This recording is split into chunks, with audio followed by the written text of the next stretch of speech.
میں آپ کو بتاؤں، میں اس کو ایسے دیکھتا ہوں کہ دیکھیں سورہ حشر کی آیا نا، ولا تکونوا کالذین نسوا اللہ فانساہم انفسہم اولئک ھم الفاسقون.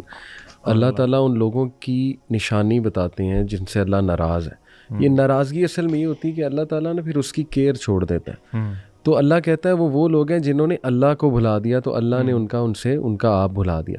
تو دیکھیں کیا ایک ایسا بندہ جو اللہ کو بھولا ہوا ہے، کیا اس کو یہ تھاٹ آئے گا کہ اللہ مجھ سے ناراض ہے کہ نہیں ہے؟ یہ تو تھاٹ ہی اسے آئے گا جو اللہ کو یاد کرتا ہے اور جو کیئر کرتا ہے، جو کنسرنڈ ہے اللہ تعالیٰ کے ساتھ اپنے ریلیشن کے بارے میں.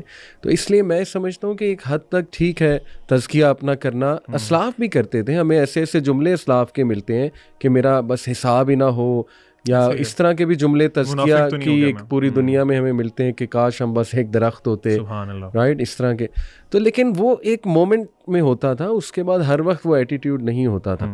لوگ بہادری سے، شکر گزاری سے، کانفیڈنس سے زندگی گزارتے تھے.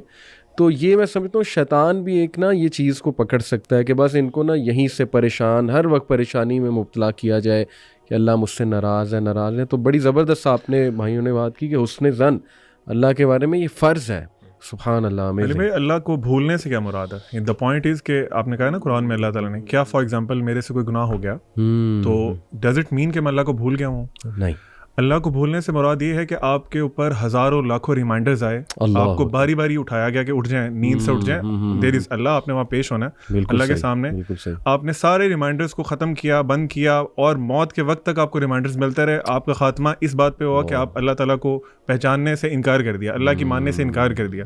موت تک جب آپ کی کوشش یہ رہی ہے نا، اور آپ نے اللہ کے خلاف ایک بغاوت کی ہے، پھر سمجھ آتی ہے کہ آپ اللہ کو بھول گئے ہیں. اگر آپ سے اوکیجنلی گناہ ہو رہے ہیں اور پھر آپ you come back to your basics, you come back to اللہ سبحانہ و تعالیٰ، I think it doesn't mean کہ آپ اللہ تعالیٰ کو بھلا چکے. بیوٹیفل، بہت زبردست آپ نے بات کی. میں ابھی ریسنٹلی ایک جو ہے سسٹر کو ایڈوائز کر رہا تھا. انہوں نے مجھ سے ایک سوال پوچھا تھا اس بارے میں، انگزائٹی کے بارے میں. تو میں نے کہا کہ آپ نا جرنل لکھتی ہیں؟ تو انہوں نے کہا جرنل تو کافی کاؤنسلرز بتاتے ہیں لکھنا، it's a good habit to counter anxiety. میں نے کہا نہیں، but you have to see کہ what you are actually writing in the general.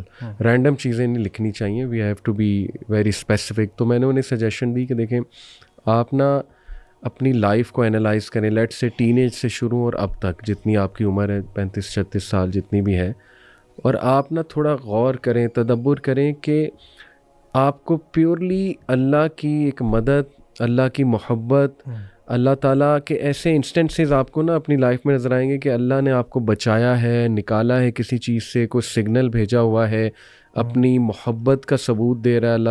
حالانکہ اللہ سبحانہ تعالیٰ کو کوئی ضرورت نہیں ہے ثبوت دینے کی، لیکن سگنلز بھیج رہا ہے اپنی محبت کے. تو you have to write those things in the journal, and when you are very down تو ریڈ دیٹ. یہ میں نے اس لیے کہا کیونکہ دیکھیں نا اللہ سبحانہ تعالیٰ اپنے نبی کو کہہ رہا ہے ما ودعک ربک وما قلی، کہ میں نے آپ کو نہیں چھوڑا ہے، اور پھر دلائل دیے اللہ نے. ٹھیک ہے، تو وہ دلائل آپ کی زندگی میں بھی ہوں گے کہ کہاں پہ اللہ نے آپ کو اس مومنٹ پہ سنبھالا، کہاں پہ اس مومنٹ پہ سنبھالا. میں ایسے کرتا ہوں، سبحان اللہ، میں بھی انسان ہوں، اور آئی ایم شیور آپ لوگوں کے ساتھ بھی ایسے انسٹنسز ہوتے ہوں کہ شیطان کا حملہ ہو سکتا ہے. بندہ سوچتا ہے کہ یار میری لائف ختم ہے، ٹھیک ہے نا، آ جاتے ہیں ایسے تھاٹ، سب کو آ جاتے ہیں. تو اس مومنٹ پہ مجھے نا یہ میرا ڈاکومنٹ میں نے ایک بنایا، وہ بڑا ہیلپ کرتا ہے کہ سبحان اللہ دیکھو اس مومنٹ پہ میں ڈاؤن تھا تو میرے رب نے مجھے یہ سگنلز بھیجے، اس طرح سے میری ٹیک کیئر کی، مجھے ٹاکسک لوگوں سے بچایا، وغیرہ وغیرہ. تو یہ میں سمجھتا ہوں ہر انسان کو نا لکھنا چاہیے. It's very powerful. What do you think?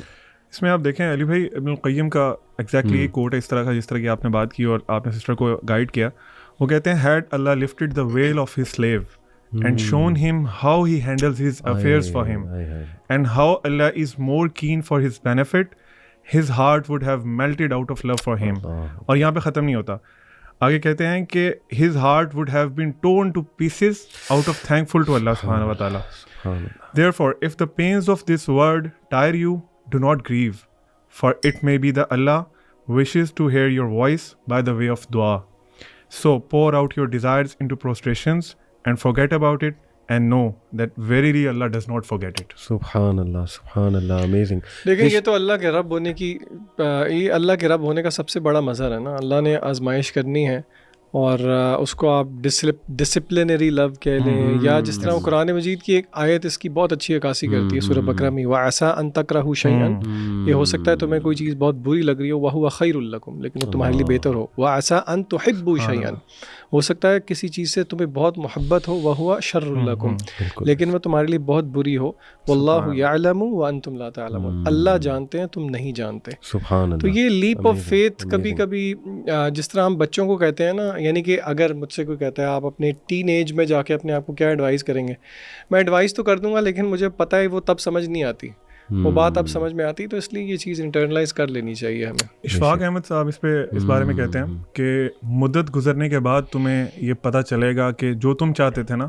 اگر اللہ وہ تمہیں دے دیتا تو تم ڈوب جاتے. سبحان اللہ. سبحان تو اللہ. جس طرح ذیشان بھائی نے کہا اللہ تعالیٰ نوز. یہ میں آپ کو ریئل لائف ایگزامپل دے دیتا ہوں. ایک بھائی میرے پاس آئے، کہتے کہ مجھے کو پسند تھا اسے 10 سال پہلے، اور میں نے کوئی کسر نہیں چھوڑی مطلب وہاں پہ معاملہ بنانے کی. تو اب 10 سال بعد جا کے مجھے سمجھ آئی ہے، پتہ نہیں سمجھ انہیں کیسے آئی، میں نے ڈیٹیل نہیں پوچھی. وہ کہتے ہیں مجھے کلیئر ہو گیا ہے کہ وہ چیز میرے لیے اچھی نہیں تھی. تو یہ بات بالکل ٹھیک ہے، بعد میں جا کے انسان، اور کئی پردے جیسے آپ نے کہا نا وہ تو کھلیں گے قیامت والے دن، جب اللہ سبحانہ تعالیٰ دکھائیں گے کہ دیکھ یہاں پہ میری مدد کیسے آئی. Actually you were looking for signs from me and signs came, but شاید ہم دیکھ نہیں پاتے. ہم نا آسانی کو بھی انٹرپریٹ اپنے مطابق کر رہے ہوتے ہیں کہ نا یہ آسانی ہے، بس یہی آنی چاہیے، حالانکہ کتنی زیادہ there is so much on the other side of the window. اللہ، میں آپ کو بتاؤں بھائیوں، میں نے آج تک I am yet to see a person جو ہر طرف سے ڈاؤن ہے، یعنی ہر طرف سے ختم ہو چکا ہوا ہے. صحیح بات. کہیں نہ کہیں سے اللہ نے اسے سنبھالا ہوا ہے، کمپنسیٹ کیا ہوا ہے. دیکھیں کئی لوگ ہیں اولاد نہیں ہے تو اللہ نے کہیں اور سے کمپنسیٹ کیا، دولت بہت دی ہوئی ہے، ٹھیک ہے، عزت بہت دی ہے. کئی لوگ ہیں ان کے پاس دولت نہیں ہے تو اولاد سے بہت کمپنسیٹ کیا ہوا ہے، رائٹ. کئی لوگ ہیں انہیں صحت بڑی اچھی دی ہوئی ہے، ان کو سپورٹ سسٹم بہت اچھا دیا ہوا ہے، ان کو ریلیٹیوز بہت اچھے دیے ہوئے ہیں، ٹھیک ہے.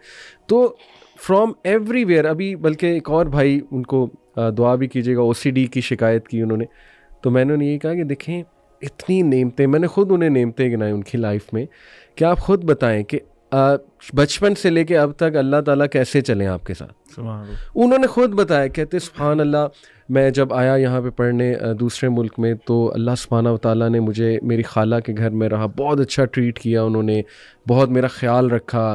پھر میرے پیرنٹس نے آج تک کوئی کمی نہیں ایسی جو میری پوری نہ کی ہو، مجھے پیسے دیے، بہت اچھا میں پڑھ گیا، میری نوکری ہے ماشاءاللہ، بچے ہیں، یہ وہ. تو میں نے کہا اس کے بدلے اگر تھوڑا سا ٹیسٹ اللہ لے رہا ہے OCD کے تھرو آپ کا، تو کیا ہے، واٹس رانگ ود اٹ. اور وہ حبشی خاتون دیکھیں نا، کیا اس کا توکل تھا، کیا لیول تھا. اللہ کے نبی نے جب کہا کیا نہ تمہیں میں بتاؤں کہ 70,000 لوگ بغیر حساب کے جائیں گے، جو رکیا نہیں جس نے پھر کروایا، لیکن اس نے کہا بس آپ یہ دعا کر دیں کہ میں برہنہ نہ ہوں. تو دیکھیں نا اس سے کیا سبق ملتا ہے، ایکسیپٹنس. اگر اتنا کچھ دیا اور تھوڑی سی کمی رہ گئی ہے تو ایکسیپٹ اٹ. سبحان اللہ. تو بہرحال دس از دی لو آف اللہ سبحانہ و تعالیٰ. ارے بھائی، میں آج صبح نا ایک چیز سوچ رہا تھا کہ اٹس بین اراؤنڈ 10 years کہ اللہ تعالیٰ نے مجھے دین کی تھوڑی سمجھ دی، اینڈ آئی ایم اسٹرگلنگ کہ میں دین میں اور آگے جاؤں اور اللہ کے قریب ہوں. میں سوچ رہا تھا اللہ تعالیٰ کتنے حکیم ہیں، اللہ تعالیٰ کتنے حکمت والے ہیں، اور اللہ تعالیٰ کی ٹائمنگ کتنی پرفیکٹ ہے. کچھ ہماری ایک پرابلم تھی جس کا مجھے نہیں پتا تھا، اور وہ مجھے تقریباً 27-28 سال بعد اب آ کے پتہ چلی کہ there was that problem existing. اور میں آج سوچ رہا تھا اگر وہ پرابلم مجھے دین پہ آنے سے پہلے پتہ چلتی نا تو میں پتہ نہیں کیا کر دیتا. لیکن اللہ تعالیٰ kept that secret away from me، اور اب میرے لیے اس کو ہینڈل کرنا مسئلہ ہی نہیں تھا. I was very happy. ٹھیک ہے، کوئی بات نہیں. Amazing example. میں چاہوں گا کہ ہم سارے بھائی ایک ایک آیا آپ لوگ بھی ذرا تھوڑا سا ذہن لڑا لیں. جو دیکھیں قرآن از دی ڈائریکٹ میسج آف اللہ سبحانہ و تعالیٰ. ایک ایسی آیا جو سیدھا آپ کے دل میں جاتی ہے، اور جس میں نا آپ کو جو بار بار آپ کو بڑا ہیلپ کرتی ہے اللہ کا ایز اے میسج آف اللہ سبحانہ و تعالیٰ. اگر میں پرسنلی آپ کو بتاؤں تو یہ جو سورہ طلاق کی آیا نا، اس نے مجھے ڈیورنگ دا لاسٹ 10 years اتنا ہیلپ کیا ہے. وَمَن يَتَّقِ اللَّهَ يَجْعَل لَّهُ مَخْرَجًا وَيَرْزُقْهُ مِنْ حَيْثُ لَا يَحْتَسِبُ. دیکھیں اس میں سب سے پہلے اللہ سبحانہ و تعالیٰ ایک کنڈیشن بتاتا ہے، اور وہ کنڈیشن بھی آؤٹ آف لو ہے کہ ساری دنیا سے تو کانشیس تم ہو، محبت کی ہوئی ہے، دل لگایا ہوا ہے، میرے سے کانشیس ہو کے دیکھو، میرے سے دل لگا کے دیکھو. تقویٰ کا یہی مطلب ہے، بی کانشیس آف می. تو یہ کنڈیشن ہے. یجعل لہ مخرجا، یہ رزلٹ ہے کہ میں راستے کھول دوں گا. کوئی مصیبت آئی ہے, پریشانی ہوئی ہے, آئی ول کریٹ ویز. اور یہاں نہیں رکے اللہ, ایکسٹرا ہے, اس سے بھی ایکسٹرا ہے. وَيَرْزُقُ مِنْ حَيْثُ لَا يَحْتَسِبُ, وہاں سے دوں گا کہ تمہارا گمان بھی نہیں جا سکتا. تو this in a nutshell to me is Islam. Number 1 condition, nothing comes without a condition, but this condition is amazing. یہ وہ کنڈیشن ہے جو آپ کو فری کر دے گی, امپاور کر دے گی. That's the condition. اس کے بعد اس کنڈیشن کا رزلٹ ہے ایک پرومس ہے, اور پرومس کے بعد ایکسٹرا بھی ہے کہ احسان کے لیول پہ جا کے اللہ سے زیادہ احسان کرنے والا کون ہے. تو سبحان اللہ, اس نے اتنا مجھے ہیلپ کیا تھرو آؤٹ لائف, اس آیا نے. اللہ تعالیٰ ہمیں بس استقامت دے اور ہمیں عمل کرنے والا بنائے. What about you guys? Ali بھائی, آپ نے اس آیت, یہ جو آپ نے آیت پڑھی ہے ماشاء اللہ, اس میں آپ نے نوٹ کیا کہ ہم لوگ جب فار ایگزامپل قرآن کو پڑھتے ہیں تو ہم لوگ نا اس کو بالکل ایسے پڑھ رہے ہوتے ہیں کہ ایک اسٹوری بک ہے, اور ٹھیک ہے یہ it's not for me, it's for someone else, اور وہ پڑھ کے ہم کہتے ہیں یار ہمیں قرآن اثر نہیں کر رہا, ہمارے پہ قرآن کا کوئی امپیکٹ نہیں ہو رہا. دیکھیں, اللہ تعالیٰ اسباب کے نا پابند نہیں ہے. اس آیت کا مطلب یہ بھی ہے کہ اگر آپ ایک جگہ پہ ٹریپ ہو گئے ہیں نا, and that building is going to collapse, اور کوئی دروازہ نہیں کھل سکتا, اللہ تعالیٰ وہ دروازے توڑ کے بھی آپ کو وہاں سے نکال سکتا ہے. ٹھیک ہے, یہ ہم جب اللہ سے دعا کرتے ہیں نا, ہم اپنے مائنڈ کی چھوٹا, جو ہماری اپنی چھوٹی سوچ ہے نا, اس کو مائنڈ میں رکھتے ہیں کہ جی یہ دعا مانگ رہے ہوتے ہیں کہ اللہ مجھے فار ایگزامپل ایک بہت بڑی گاڑی دے دے, پھر ساتھ سوچ رہے ہوتے ہیں یار میرے پاس تو بینک بیلنس ہی نہیں ہے, مجھے تو پتہ نہیں کیسے ملے گی یہ چیز. تو وائل وی آر اسٹڈنگ قرآن, ہمیں یہ جاننا بہت ضروری ہے کہ اللہ تعالیٰ کے نام کیا ہیں, اللہ کی صفات کیا ہیں, اور اللہ تعالیٰ کیا کیا کر سکتے ہیں. تو دیٹ از ویری ویل کہ آپ نے جو آیت بتائی ہے, اللہ فائنڈس ویز, اللہ تعالیٰ آپ کے لیے رستے بناتے ہیں. You have to be again true to اللہ سبحانہ و تعالیٰ. اچھا علی بھائی, آپ نے یہ جو آیت مینشن کی ہے نا, میں تھوڑا سا اس کا ایک تھوڑا سا اور پرسپیکٹیو بھی نا آڈینس کو سمجھانا چاہوں گا. اکثر ہم سمجھتے ہیں کہ ایگزٹ وے یا اللہ کوئی راستہ نکال دے تو اس کا مطلب ہے کہ ہمیں سولوشن مل جائے. This is not always the case. بالکل, this is not always the case. ہو سکتا ہے کہ اللہ تعالیٰ آپ کے سوچنے کا زاویہ ہی بدل دے. مثلاً فار ایگزامپل, آپ نے یہ آیت شروع کیسی ہوتی ہے, وَمَن يَتَّقِ اللَّهَ يَجْعَلْ لَهُ مَخْرَجًا, کہ جو اللہ سے ڈر گیا, اللہ سے تقوی اختیار کر دیا, اللہ اس کے لیے ایگزٹ وے نکال دے گا. میں اس آیت کو ایک حدیث کے ساتھ جوڑوں گا. اللہ کے نبی صلی اللہ علیہ وسلم کی ایک بہت پیاری دعا ہے, لمبی دعا ہے, اس کا شروع والا حصہ ہے. آپ صلی اللہ علیہ وسلم نے فرمایا, اللہم اقسم لنا من خشیتک ما تحول به بیننا و بین معاصیک. کیا مطلب؟ اللہ سے دعا کر رہے ہیں, اللہ کے نبی صلی اللہ علیہ وسلم ہمیں سکھا رہے ہیں کہ اللہ کو آپ کہہ رہے ہیں اللہم اقسم لنا من خشیتک, ہمیں تقسیم کر دے اپنی خشیت, اپنا خوف, ما تحول به بیننا و بین معاصیک, اور وہ خوف حائل ہو جائے ہمارے اور آپ کی نافرمانی کے درمیان.